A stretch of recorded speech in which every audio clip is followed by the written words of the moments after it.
Hey everybody, it's Monica, and today is a little bit more for what you need before you get your nucleus colony. So again, Beekeeping 101, preparing for your first hive. More things for the beekeeper. So you're going to need a hive tool, and this is for prying your boxes apart. They like to propolize everything shut, which is type of glue. Their frames will be tight. You just need a really nice hive tool. The thing with hive tools is if you're going to use them a lot, like if you're planning on being more than just a hobbyist or backyard beekeeper, you're going to want to get a good hive tool that has nice weight in your hand, that basically fits your hand pretty well. Just remember that all tools that you do with repetition, the better quality you have, the better it fits, the less likely you're going to get things like carpal tunnel syndrome. You're still going to get them if you work bees a lot. You're still going to get carpal tunnel syndrome, but it really helps to have a really good quality hive tool. With that said, if you're not going to be doing a lot of bees and it's just your one or two colonies, one of the most favorite raffle items for any of your local beekeeping clubs is going to be hive tools. So just make sure you join your local beekeeping club, and maybe you'll win one of these. So hive tools is a good thing. Notice how thin they are. Very thin and very solid. It's so that when you're prying, you're not hurting your woodware.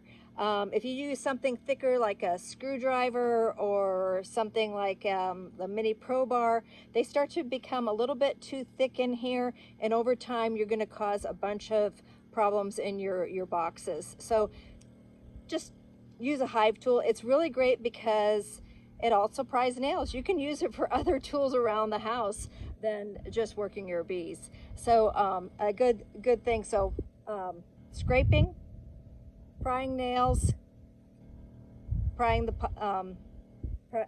boxes apart, that kind of thing. So a good hive tool, you're going to need that. The other one is your smoker. Now, if you're not going to be using it frequently, again, I'm just going to go with that age-old saying: you get what you pay for. You pay. This smoker, I believe, was around $50.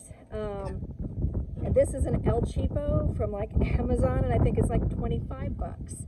I use this one, and it's just got a better quality bellow, and it's definitely better quality steel. So do you need to have the fancy one if you're just having one or two hives? No, you don't. But let's talk about some of the imperfections that the lower quality one may have. The bellow is not made of very good quality Naugahyde.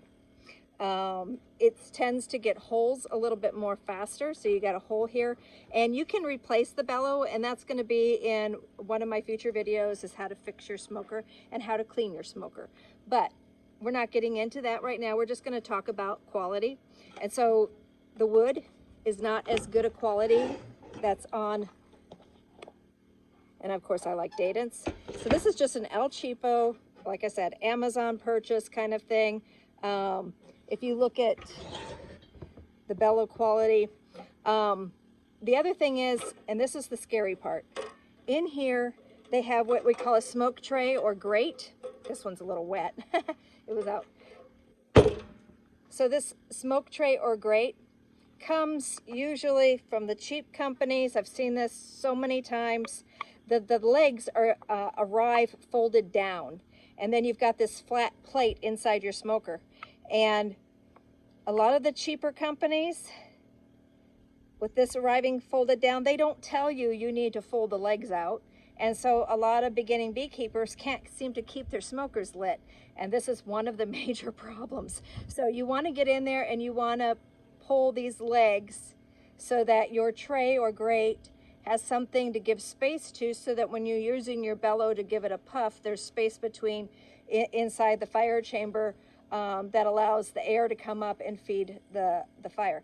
Now, a big issue with this is, on the cheap ones, These edges are sharp, these legs are sharp. Be very, very careful. I was doing a seminar one time and they had purchased their own smoker, and I was talking about just this very thing, and I was just talking to everybody, and I pried these apart and just sliced my finger open. So just be very, very careful when these arrive to make sure that you are aware that they could be extremely sharp. Okay, so with that said, like I said, either one, more expensive, less expensive. These are always, this is basically your wire heat shield. On top of it, this one has an additional heat plate. This one has, as you can see, a larger fire chamber than what this one has. They come in different sizes. I can just actually go a longer period of time because I'm using more fuel to start with. And we'll talk about fuels in the future too, but right now this is strictly purchasing your equipment. Nozzles are pretty much the same, no issue with the nozzle. So yeah, those are just a couple of things that you actually must have. Don't get all crazy, go all crazy right at first. You don't need one of those frame lifters. You don't need one of the frame holders. You don't need that stuff. If you want to buy it, that is fine with you, but this is just your basic necessities for people that are wanting to get into beekeeping and not spend a whole heck of a lot of money right in the beginning. This is just stuff to start with. So hope you enjoyed. If you have any questions, please comment below and like, share, whatever.